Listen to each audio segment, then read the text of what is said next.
హైదరాబాద్లోని జలసౌద్లో కృష్ణానది యాజమాన్య బోర్డు సమావేశం జరిగింది. ఈ సమావేశానికి ఏపీ, తెలంగాణ ఇరిగేషన్ సెక్రటరీలు, ఈఎన్సీలు హాజరయ్యారు. ఈ సమావేశంలో కృష్ణానది నీటి వాటాల పంపకం, ఉమ్మడి ప్రాజెక్టులు, రెండు రాష్ట్రాల్లో నివసిస్తున్న ప్రాజెక్టులపై చర్చించారు.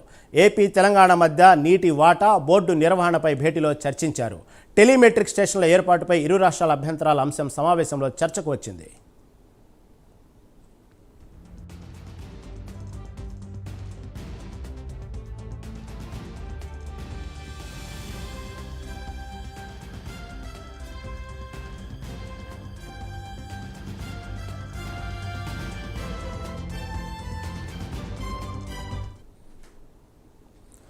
కృష్ణానది జలాల మళ్లింపు మీద చర్చించారు. 66:34 నిష్పత్తిలో వాటాలను అప్పట్లో 1 సంవత్సరం కోసమే ఒప్పుకున్నారని తెలంగాణ వాదనలు వినిపించింది.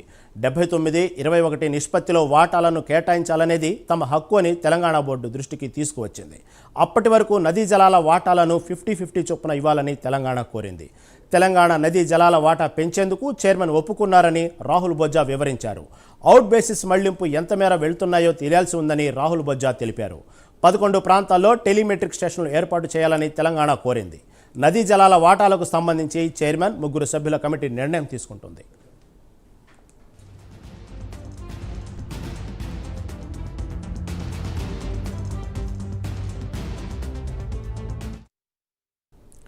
నాగార్జున సాగర్ ప్రాజెక్టు నిర్వహణ ఏపీకి ఇవ్వబోమని తెలంగాణ ఇరిగేషన్ కార్యదర్శి రాహుల్ బొజ్జా తేల్చి చెప్పారు. నాగార్జున సాగర్ పర్యవేక్షణ నుంచి సిఆర్పీఎఫ్ను ఉపసంహరించాలని కోరామని, శ్రీశైలం డ్యాం సేఫ్టీ కోసం చర్చించామని రాహుల్ బొజ్జా వివరించారు.